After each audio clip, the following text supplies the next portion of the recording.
নমস্কার, সুরজিৎ মান্না ক্রিয়েশনস চ্যানেলের পক্ষ থেকে তোমাদের সবাইকে সুস্বাগতম। আশা করি তোমরা সকলে ভালো এবং সুস্থ আছো।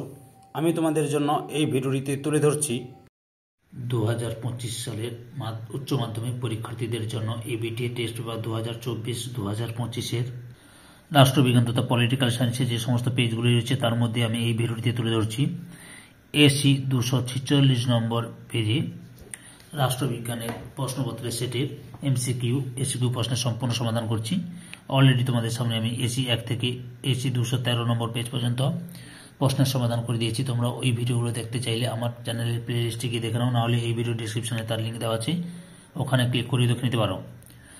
যদি চ্যানেলে নতুন হয় তাহলে চ্যানেলটিকে সাবস্ক্রাইব করে চ্যানেলের সঙ্গে যুক্ত হয় এবং ডান দিকে বেল আইকন অল অপশনে গিয়ে প্রেস করে পরবর্তী ভিডিও নোটিফিকেশন পাও এবং ভিডিওটিতে লাইক দাও এবং কমেন্ট করো এবং প্রচুর পরিমাণে তোমাদের বন্ধু বান্ধবীদের মধ্যে ভিডিওটি শেয়ার করো। আলোচনা শুরু করছি।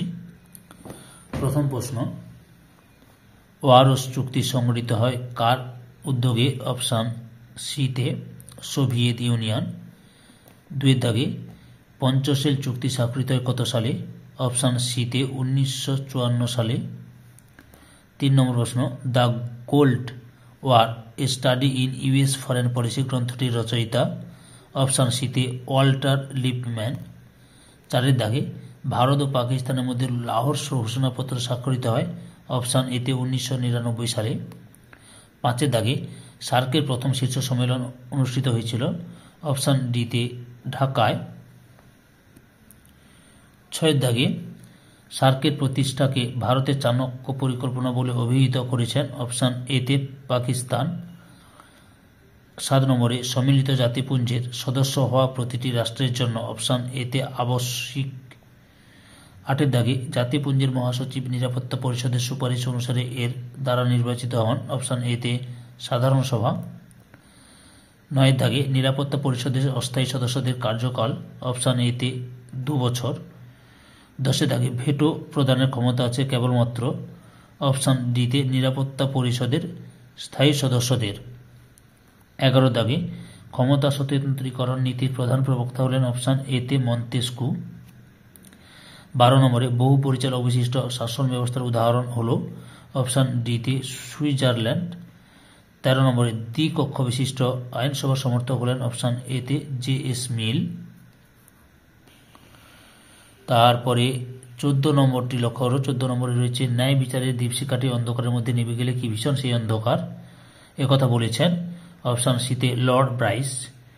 15 দাগে নাম সর্বস্ব শাসকের উদাহরণ হল? অপশান এতে ব্রিটেনের রাজা বা রানী। 16 নম্বরে অর্ডিন্যান্স বা অধ্যাদেশ জারি করার ক্ষমতা রয়েছে? অপশান বিতে শাসন বিভাগের। 17 দাগে ভারতে এখনও পর্যন্ত কোনো ধরনের জরুরি অবস্থা জারি করা হয়নি? অপশান সিতে আর্থিক জরুরি অবস্থা।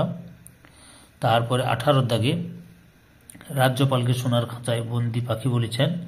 অপশান সিতে সরোজিনী নাইডু। 19 নম্বরে সংসদের উভয় কক্ষে যৌথ অধিবেশনে সভাপতিত্ব করেন? অপশান বিতে স্পিকার। 20 দাগে কেন্দ্রীয় মন্ত্রিসভা দায়িত্বশীল আছে ড্যাশের কাছে? অপশান এতে লোকসভা। তারপরে 21 নম্বরে গ্রাম সংসদে সভা আহ্বান করেন? অপশান এতে বিডিও। 22 নম্বরে পঞ্চায়েত সমিতির প্রশাসনিক প্রধান হলেন? অপশান বিতে বিডিও। 23 নম্বরে কর্পোরেশনের আমলাতান্ত্রিক প্রধান হলেন? অপশান সিতে কমিশনার। তারপর 24 নম্বরে পৌরসভার নির্বাচিত প্রতিনিধিদের বলা হয়? অপশান এতে কাউন্সিলর। 2 দাগে নিম্নলিখিত প্রশ্নগুলি অতি সংক্ষিপ্ত উত্তর দাও। বিকল্প প্রশ্নগুলি লক্ষণীয়। প্রথম প্রশ্ন, ঠান্ডা যুদ্ধ কোন কোন জোটের মধ্যে হয়েছিল? উত্তর, মার্কিন যুক্তরাষ্ট্রের নেতৃত্বে পুঁজিবাদী জোট এবং সোভিয়েত ইউনিয়নের নেতৃত্বে সমাজতান্ত্রিক জোটের মধ্যে ঠান্ডা যুদ্ধ হয়েছিল। অথবা ঠান্ডা যুদ্ধে গৃহীত যে কোনো দুটি পদ্ধতির নাম লেখো। উত্তর, ঠান্ডা যুদ্ধের সময় গৃহীত দুটি পদ্ধতি হল ইউরোপের কমিউনিজমের বিস্তার, 2 নম্বরে অর্থনৈতিক পুনরুত্থানের কর্মসূচি গ্রহণ। 2 থেকে ন্যাটো কথাটির পূর্ণরূপ কি? উত্তর, ন্যাটো এর পুরো কথা হল নর্থ আটলান্টিক ট্রিটি অর্গানাইজেশন বা উত্তর আটলান্টিক চুক্তি সংস্থা। অথবা ভারতের কোন প্রধানমন্ত্রী 1987 খ্রিস্টাব্দে শ্রীলঙ্কা সরকারের সঙ্গে শান্তি স্থাপনের উদ্দেশ্যে চুক্তি করেন?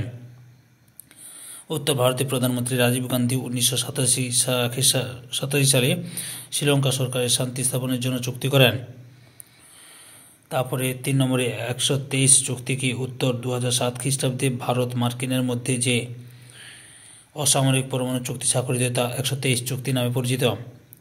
4 নম্বর প্রশ্ন, সার্ক গঠনের প্রস্তাব কে প্রথম দিয়েছিলেন? উত্তর বাংলাদেশের রাষ্ট্রপতি জিয়াউর রহমান সর্বপ্রথম সার্ক গঠনের প্রস্তাব দিয়েছিলেন। অথবা পঞ্চশীল এর দুটি মূল নীতি উল্লেখ করো।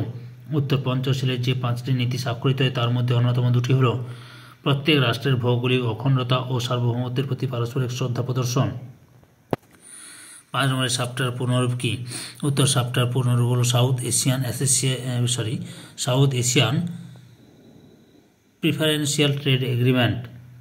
6 নম্বর প্রশ্ন, কিউবা সংকট কবে দেখা দেয়? উত্তর কিউবার ক্ষেপণাস্ত্র সংকটের উদ্ভব হয় 1962 খ্রিস্টাব্দে। অথবা দেতাত ও ঠান্ডা লড়াইয়ের মধ্যে প্রধান পার্থক্য কি? উত্তর দাঁতাত হল উত্তেজনার একটি সচেতন ও স্বেচ্ছাকৃত হ্রাসকরণ, কিন্তু ঠান্ডা লড়াই হল উত্তেজনাকে আপেক্ষিকভাবে উচ্চ স্তরে চালু রাখার একটি সচেতন প্রচেষ্টা।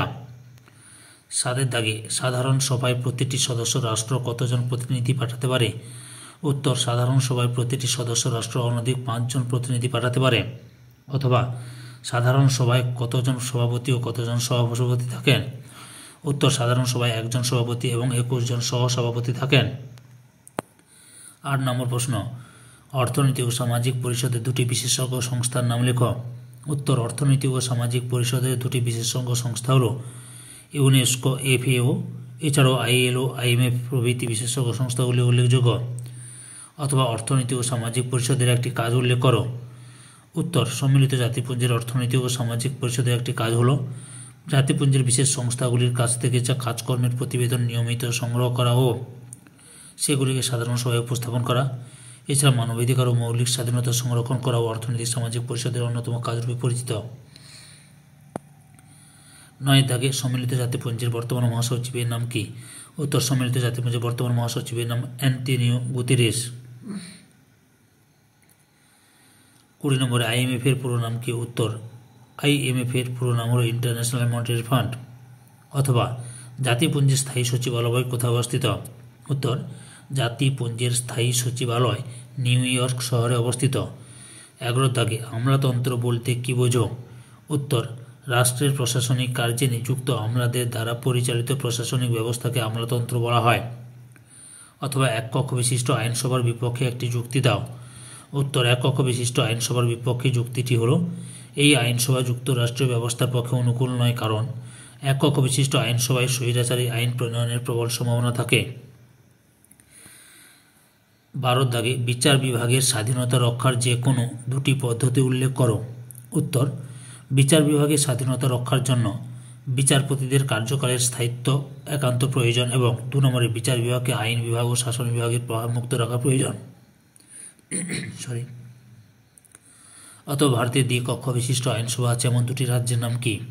উত্তর বর্তমানে ভারতের 6টি অঙ্গরাজ্যে দ্বিকক্ষ বিশিষ্ট আইনসভা রয়েছে। সেগুলি হল উত্তরপ্রদেশ, বিহার, মহারাষ্ট্র, কর্ণাটক, অন্ধ্রপ্রদেশ এবং তেলেঙ্গানা। 12 নম্বরে ভারতের কেন্দ্রীয় মন্ত্রিসভার যে কোনো একটি কাজ উল্লেখ করো। উত্তর ভারতের কেন্দ্রীয় মন্ত্রিসভার দুটি গুরুত্বপূর্ণ কাজ হল জাতীয় এবং আন্তর্জাতিক ক্ষেত্রে উদ্ভূত বিভিন্ন সমস্যা সমূহ পর্যালোচনা করে সুচিন্তিত নীতি নির্ধারণ করাই হল কেন্দ্রীয় মন্ত্রিসভার প্রধান কাজ। শাসন বিভাগকে পরিচালনা ও নিয়ন্ত্রণ করার ক্ষমতা সম্পূর্ণরূপে কেন্দ্রীয় মন্ত্রিসভার হাতে ন্যস্ত রয়েছে। অথবা কাকে ক্যাবিনেট তরুণের ভিত্তিপ্রস্তর বলা হয়? উত্তর প্রধানমন্ত্রীকে ক্যাবিনেট তরুণের ভিত্তিপ্রস্তর বলা হয়। তারপরে 14 নম্বরে রাজ্যপালের যোগ্যতা উল্লেখ করো। উত্তর কোনো ব্যক্তিকে রাজ্যপাল পদে নিযুক্ত হতে হলে তাকে অবশ্যই ভারতের নাগরিক হতে হবে এবং অন্তত পক্ষে 35 বছর বয়স্ক হতে হবে।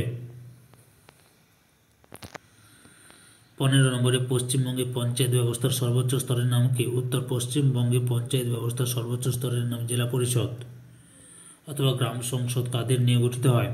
উত্তর 1992 খ্রিস্টাব্দের 73তম সংবিধান সংশোধনী আইন অনুসারে প্রতিটি গ্রাম পঞ্চায়েতের নির্বাচনী এলাকার সকল ভোটদাতাদের নিয়ে গ্রাম সংসদ গঠিত হয়। 16 দাগে পশ্চিমবঙ্গের পৌরসভাগুলির আয়ের একটি উৎস উল্লেখ। উত্তর পৌরসভাগুলির আয়ের দুটি উৎস হল নিজস্ব সূত্র থেকে প্রাপ্ত অর্থ এবং রাজ্য সরকার দ্বারা প্রদেয় আর্থিক অনুদান। সম্পূর্ণ ভিডিওটি দেখে আমার চ্যানেলের পাশে থাকার জন্য তোমাদের সবাইকে অসংখ্য ধন্যবাদ।